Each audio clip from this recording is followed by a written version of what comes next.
మనకు మెరుస్తున్న మనుల్లాంటి నీలిరంగు జలాలు గుర్తొస్తాయి. కానీ ఇటీవలి పరిశోధనలు ప్రపంచంలోని సముద్రాలు ఆకుపచ్చగా మారుతున్నాయని సూచిస్తున్నాయి. దీనికి ప్రధాన కారణం వాతావరణ మార్పులు కూడా కావచ్చు. ప్రపంచ ఉష్ణోగ్రతలు పెరిగే కొద్దీ కొన్ని జలాలు మరింత ఆకుపచ్చగా మారుతుంటే, ముఖ్యంగా భూమధ్య రేఖకు సమీపంలోని తక్కువ అక్షాంశాలలో ఉన్న సముద్రాలు నీలి రంగులోకి మారుతున్నాయి. ఈ రంగు మార్పు కంటికి కనిపించకున్న ఉపగ్రహ అధ్యయనాలు వీటిని గుర్తించాయి. మనుషుల చర్యల వల్ల ఏర్పడే వాతావరణ మార్పుల ఫలితంగా సముద్రాలలోని ఫైటోప్లాంక్టన్ సమతుల్యత మారుతుంది. అది సముద్రాలను తీవ్రంగా ప్రభావితం చేసి రంగులు మార్చుకునేలా చేస్తుంది. రంగులు అంటే కేవలం మనుషులు భాషతో వర్ణించి కంటితో సులభంగా చూడగలిగినవి మాత్రమే కావు, అంతకు మించినవి. అందుకే సముద్రంలో వాటిని గుర్తించడం అంత సులభం కాదు. ఏడాది ఏప్రిల్లో European union Copernicus climate service ప్రచురించిన European state of the climate రిపోర్టులో సముద్రంలో వస్తున్న మార్పుల గురించి వెల్లడించింది. ఈ నివేదిక ప్రకారం క్లోరోఫిల్ 2023 ఏప్రిల్లో యూకేకు ఉత్తరాన ఉన్న నార్వేజియన్ సముద్రం, అట్లాంటిక్ మహాసముద్రాలలో సగటు కంటే 200 నుంచి 500% ఎక్కువగా ఉండగా, లైబీరియన్ ద్వీపకల్పానికి పశ్చిమాన ఉన్న సముద్రంలో 60 నుంచి 80% తక్కువ ఉందని తెలిపింది. 2023 జూన్లో మధ్యధార సముద్రంలో క్లోరోఫిల్ స్థాయి సగటు కంటే 50 నుంచి 100% ఎక్కువగా ఉంది. ఈ రెండు సందర్భాల్లోనూ సగటున 1998 నుంచి 2020 మధ్య కొలిచారు. సముద్రంలో ఈ రంగుల మార్పులు సహజంగా ప్రతి ఏడాది కనిపించే దానికి భిన్నంగా ఉన్నాయని, ఇది వేడెక్కుతున్న సముద్ర ఉష్ణోగ్రతలకు సంకేతమని శాస్త్రవేత్తలు భావిస్తున్నారు. సముద్ర ఉపరితల ఉష్ణోగ్రతలపై జరిపిన పరిశీలనలో ప్రపంచంలోని మహాసముద్రాలు రికార్డు స్థాయిలో వేడెక్కుతున్నాయని వెల్లడైంది. గత ఏడాది కాలంలో మహాసముద్రాల ఉష్ణోగ్రతలు ప్రతిరోజు గతంలో కన్నా ఎక్కువగా ఉన్నాయని తెలిసింది. నాసా ఉపగ్రహాలను ఉపయోగించి 2 దశాబ్దాల డేటాను రికార్డు చేసిన ప్రధాన పరిశోధకులు కేల్ ఇటీవల నేచర్ పత్రికలో ఈ అధ్యయనాన్ని ప్రచురించారు.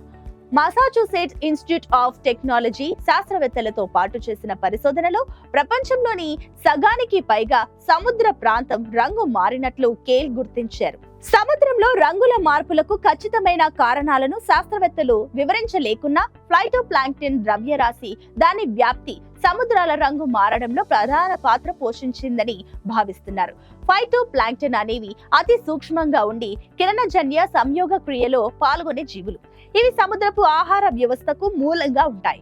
క్రిల్ నుంచి తిమింగలాల వరకు ఆహార గొలుసులో దీని మీదే ఆధారపడి ఉంటాయి. ఫైటోప్లాంక్టన్ లో క్లోరోఫిల్ ఉంటుంది. కిరణజన్య సంయోగ క్రియ సమయంలో మొక్కలు సూర్యరశ్మి నుంచి శక్తిని సేకరించేందుకు ఉపయోగపడే ఆకుపచ్చ వర్ణ ద్రవ్యం క్లోరోఫిల్. వాతావరణం నుంచి సముద్రంలోకి కార్బన్ డైఆక్సైడ్ ను బదిలీ చేయడంలో ఫైటోప్లాంక్టన్ ప్రధాన పాత్ర పోషిస్తుంది.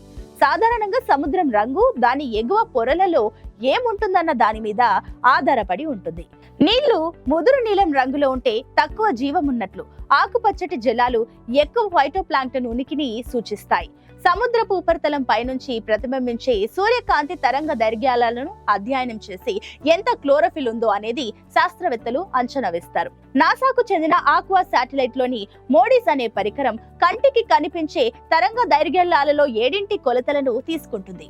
ఇది కంప్యూటర్ నమూనాల ఆధారంగా మునుపటి పరిశోధనలలో సంగ్రహించిన దానికంటే మరింత సంపూర్ణమైన స్పెక్ట్రమ్. దీని సహాయంతో కేల్ అలాంటి పరిస్థితులను సృష్టించే ఒక నమూనాను రూపొందించారు. ఈ ప్రయోగం ద్వారానే ప్రపంచంలోని 56% సముద్రాలలో రంగులు మారినట్లు కనుగొన్నారు.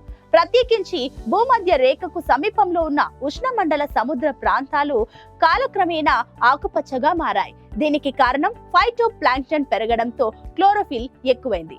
2019లో డక్టివిచ్ భవిష్యత్తులో సముద్రం రంగులలో మార్పులను అంచనా వేయడానికి కంప్యూటర్ నమూనాలను ఉపయోగించారు.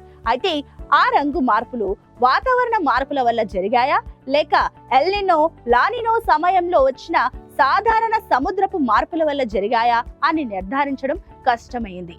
సముద్ర అగాధాలు, సముద్రంలోని లోతైన నీలం రంగు ఉన్న ప్రదేశాలు రాత్రికి రాత్రి అకస్మాత్తుగా రంగు మారవు. కానీ ఉష్ణోగ్రతలు పెరిగే కొద్దీ ఈ ధోరణి మారవచ్చని వెల్లడిస్తున్నాయి. అందువల్ల వాస్తవ ప్రపంచంలో మనం చూస్తున్న మార్పులకు కారణం వాతావరణంలో మానవ ప్రేరిత మార్పులే అని చెప్పడానికి చాలా అవకాశం ఉంది. ఈ మార్పులు సముద్రంపై తీవ్ర ప్రభావం చూపే అవకాశం ఉంది.